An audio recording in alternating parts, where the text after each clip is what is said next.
बच्चे आज वर्ण के भेद के बारे में हम लोग जानेंगे और बहुत ही सरल और बहुत ही आसान भाषा में आपको सीखने का मौका मिलेगा। बस 2 से 3 मिनट तक आप क्या है वीडियो में बने रहें और इससे संबंधित जो है आपका नोट्स जो है आपके प्लेलिस्ट इससे संबंधित जो इसका जो नोट्स है आपके क्या है वीडियो के अंत में लगा दिया जाएगा। इसके लिए आप 2 मिनट कम से कम ध्यान से सुनिए। आज हम लोग बच्चे स्वर्ण वर्ण और व्यंजन वर्ण के बारे में पढ़ेंगे। स्वर्ण वर्ण होता क्या है? स्वर्ण वर्ण के बारे में कहा जाता है कि जिसका उच्चारण जो है किसी दूसरे वर्ण की सहायता से ना हो। किसी दूसरे वर्ण कहने का मतलब है कि वर्ण तो 2 ही होता है, एक स्वर और व्यंजन, यानी कि जब हम स्वर्ण वर्ण की उच्चारण करते हैं तो उसमें व्यंजन वर्ण की सहायता न ली जाए, उसे स्वर्ण वर्ण कहते हैं। स्वर्ण वर्ण की संख्या टोटल जो होती है वो 11 होती है। जैसा कि आप देख सकते हैं वीडियो में, देखिए कि जिस वर्ण का उच्चारण बिना किसी दूसरे वर्ण की सहायता से हो उसे क्या हम लोग बोलते हैं? स्वर्ण वर्ण कहते हैं। जैसे आ ई उ री ओ, और टोटल इसकी संख्या जो है कितनी है? 11 है।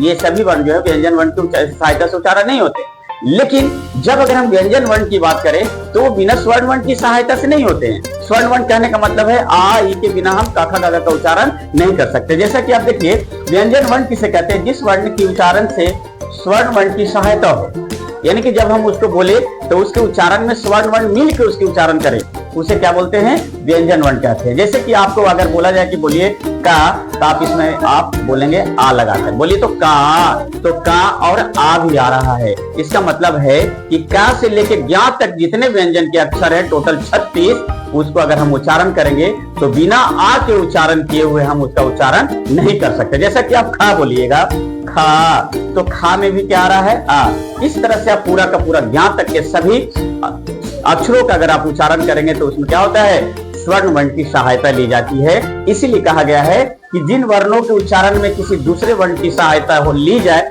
या स्वर्ण वर्ण की सहायता ली जाए, उसे हम लोग क्या बोलते हैं? व्यंजन वर्ण कहते हैं। क्या बोलते हैं बच्चे? व्यंजन वर्ण। व्यंजन वर्ण की संख्या टोटल कितना होती है? 36 होती है। का से लेके ज्ञा तक ये सभी जो वर्ण है वो क्या कहलाएंगे?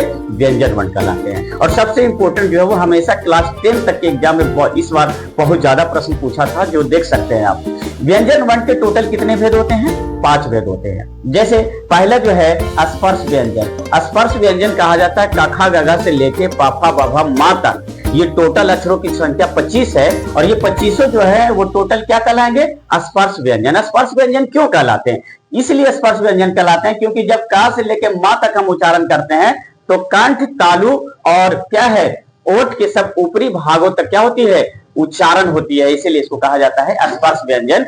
मतलब कंठ और क्या है तालु के ऊपरी भाग से क्या होती है? स्पर्श होकर क्या होती है? इसकी उच्चारण होती है। इसीलिए क्या कहा जाता है? स्पर्श व्यंजन। स्पर्श व्यंजन का से लेके मा तक होते हैं। ये टोटल कितने होते हैं? 25। और सबसे ज्यादा इंपॉर्टेंट जो है इस बार एग्जाम में इससे पूछा था, अंत अस्थ व्यंजन क्या कहलाता है? अंत अस्थ व्यंजन मतलब या, र, ल और वा, ये 4 जो है वो अंत अस्थ व्यंजन है। इसलिए अंत अस्थ व्यंजन है क्योंकि जब हम इसकी उच्चारण करते हैं तो जीभ, तालु, ओठ, दांत स्पर्श होता है, लेकिन कहीं भी जो है वो पूरी तरह से स्पर्श नहीं हो पाता है। इसलिए हम इसे क्या बोलते हैं? अंत अस्थ व्यंजन बोलते हैं। या, रा, ला, वा। उष्म व्यंजन क्या कहलाता है? उष्म व्यंजन की संख्या भी 4 है। तलविशा, मूर्धनिशा, दंतिशा और हा। वो उष्म का मतलब क्या होता है? गर्म वायु। जब हम तलविशा, मूर्धनिशा, दंतिशा और हा का उच्चारण करते हैं तो हमारे मुंह में रगड़ उत्पन्न होके हमारी वायु जो होती है मुंह से गर्म वायु उत्पन्न करते हुए क्या होती है? ये चारों उच्चारण होती है, तलविशा, मूर्धनिशा, दंतिशा और हा। एक और है, चौथा नंबर जो है संयुक्त व्यंजन। संयुक्त व्यंजन का मतलब होता है जिसमें 2 व्यंजन मिलकर क्या हो? व्यंजन का क्या करे? इसमें 2 व्यंजन जुड़े होते हैं, इसीलिए इसमें क्या बोलते हैं? संयुक्त व्यंजन। जैसे संयोगी छ, त्र, ज्ञा और स्रा, ये 4 जो है वो संयुक्त व्यंजन। ऐसा क्यों? क्योंकि जब हम संयोगी छ बोलते हैं तो इसमें 2 व्यंजन मिला हुआ होता है। जैसे कि आप देख सकते हैं का और मूर्धनिशा, ये दोनों मिलकर क्या बना? संयोगी छ। उसी तरह से ता और रा मिलकर क्या बना? त्रा। और फिर अगर आप देखेंगे ज और या मिलकर क्या बना? ज्ञा। उसी तरह से तलविशा और रा मिलकर क्या बना? स्रा। यानी संयुक्त व्यंजन की संख्या 4, संयोगी, छत्रा और ज्ञा, इसमें 4 है। और चारों जो है वो संयुक्त इसीलिए कहा गया क्योंकि इसमें 2-2 व्यंजन क्या है? आपस में जुड़े हुए हैं। 5वां और लास्ट जो इसका भेद है व्यंजन की, वो द्विगुण व्यंजन कहते हैं। जैसे डा और डा, ये क्या है? द्विगुण व्यंजन। प्यारे बच्चे